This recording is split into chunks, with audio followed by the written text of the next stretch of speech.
Hey, what's going on, everybody? You know who it is. It's JJ, and once again, back at it with another video, trying to, give as much information and advice as I can. First things first, you know how we always start off every Monday. I want to thank all the new subscribers that have been subscribing to me over the weekend. I don't do videos on Saturday or Sunday. Who knows? I might start. I have to see, but want to thank all the new subscribers that's been subscribing over the weekend. Thank all the people that's already been subscribed to the channel. Thank you guys for all your feedback that you guys do. If it wasn't for you guys, this channel wouldn't be nothing. So, first things first, I always come out starting the week. I want to just thank you guys and appreciate you guys, all you guys love and support. Drop likes on the video, comment on the video, share these videos if you can. And one thing I was thinking, I like to play video games, and I was thinking, what would you guys think if I started like streaming, live streaming every Saturday, just me playing the game and just like a chilling chat or something like that. You guys come in and enter. If you guys have any questions, just come in, join the live and just answer any questions you guys think. Cause I just be playing the game on Saturdays when I'm not too busy and just chilling. So it's my time to chill, or sometimes I play them on Sundays, Saturday or Sunday. So it might be one of those days where I just chill for the week and just play video games. And you guys, if you guys have any questions, you can just enter the live and answer the questions. So let me know in the comments below if there's something you think you guys would be interested in. But let's get to this video. Let's get to it.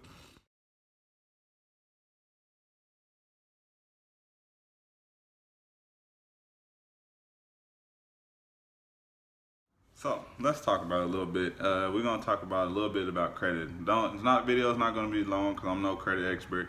I will bring some people in that explain credit more and bring people from all different walks and businesses, because here I've met a lot of people, so I'm talking to these people, trying to get a sit down with them, just like how I sat down with Carlos. So this channel, I want to educate people and give as much advice and stuff as possible to help people out. Even if it's just not car advice, just overall advice that's gonna help you, because credit will help anybody.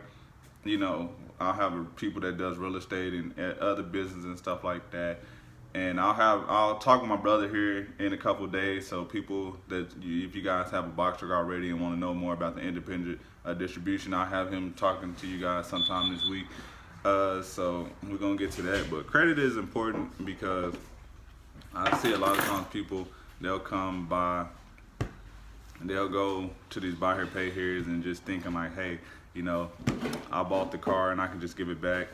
Man, you really can't, because you signed the contract. So they mosquitoes flying all over the place, man, outside. But yeah, people, voluntary repos, that's not good for your credit. Any repossession is not good for your credit, because if you didn't know, a repossession stays on your credit for 7 years. So that's 7 years. And that's 7 years of something just dragging your credit score down. And also the thing is, these buy here pay here, a lot of them don't report your credit. If you're making your payments on time, what I would suggest, answer people for your payment history and send that into the credit bureau. They might give you credit for it, they might not, but hey, it's worth you giving it a shot. I heard some people say it works, some people say it didn't work for them. So hey, if you're making your payments on time, get your list. If you had a buy here pay here, if you're making all your payments on time, tell them, hey, let me get a printout, let me send that in, since you're not reporting it yourself. Also too, what you can do to build your credit is to get a secured credit card. Man, don't just go get an unsecured credit card. Best thing to do is get a secured credit card, and don't co-sign for it. I wouldn't suggest co-signing for anybody. People, I see it all the time. People be like, hey, can you co-sign for me? And people answer me to co-sign for me. No, I'm not putting my credit on the line for anybody. So no, I'm not co-signing for nothing. Because that's where a lot of people go wrong too. People thinking like, hey, I just co-sign for this person. When that person's car get repossessed, because you co-sign, it goes on both of y'all credits. So now both of y'all credit is messed up.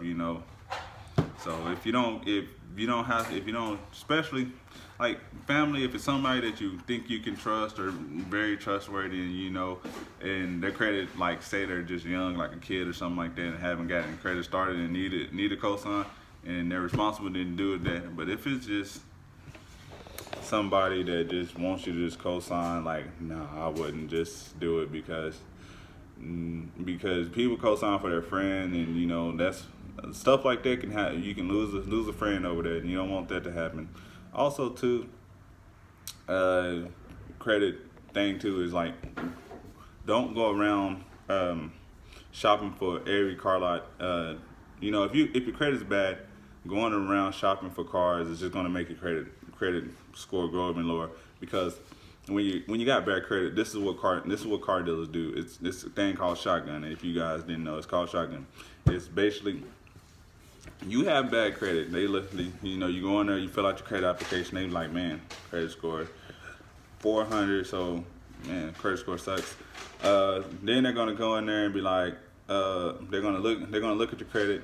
They're gonna see that you're on this car. They're gonna ask you how much money you got down. And what they're gonna do is that they're gonna get on the computer, and it's gonna pop up all the list of lenders that they have. So it's gonna be like, boom, list of all probably lenders. And what they're gonna do is click submit all, boom. They're gonna send, then boom, that's gonna be 20 something inquiries. And then you're gonna be like, then they're gonna say, hey, we couldn't get you approved. And then you're gonna leave out and you're like, man, I need a car so bad. So then you go over to this other person's lot, other big dealership's lot or whatever. You know, they run your credit score, boom, boom, they send it off to 20 more. That's even more inquiries on your credit. Then now you're like, man, now you just so down and depressed. Now you go to this buyer pay here that you really ain't getting no credit for, and then they don't sell you the best of the car, and then you get repossessed. Now you got all these inquiries on your credit and a repossession on your credit, and you know, it just doesn't help your situation. So things you can do, and if you didn't know these things too, also get you a secure credit card. You can just go to the bank, man. You don't have to go. You can go to your bank and get a loan and just go out there and buy the car. People like to just go to the lots. Just go, if your credit's not the best, go to your bank first, and instead of going to these car lots, go to your bank first and see what your bank can do for you first, before you go to these lots and let them shotgun your credit all over the place and lower your credit score. Go to your bank first, and then if your bank can't help you, then hey, maybe one of these lots can help you, but I suggest go to your bank. Also, what you can do, and this is also too, when you're financing a car, the credit score is going to go up the highest between 12 and 18 months. So if you want your credit score to keep going up, you can refinance your car out to 12 and 18 months. The people that you go to these car lots and they tell you like you can refinance your car in 6 months, they're lying to you. They're lying to you. Because banks do not want you to come back here in 6 months trying to refinance your car. They want to see you at least make anywhere from 12 to 18 payments on time before they're going to really just let you refinance this car. Because, and then also when you refinance your car after 12 to 18 payments, then they give that your credit scores go up the highest, because between 12 and 8. After you make 18 payments, your credit score really on your car. After you make 18 payments, your credit score really doesn't go up anymore. So the best thing to do is just to refinance, and then you can see your credit score going up higher. But if a lot tells you that, yeah, you can come back in 6 months and refinance the car, no, it's not going to happen. But just wanted to give you guys just a little bit of advice. I'm going to sit down and talk about this some more in another video. But appreciate you guys. I'm out. Let me know if you guys want to see me stream on Saturdays and Sundays, that you guys want to stop in and ask some questions. This is just a little bit of advice. It was just on my mind and I just thought about it. Just wanted to speak on it before, I forget. But appreciate you guys. I'm out. See you in tomorrow's video. Peace.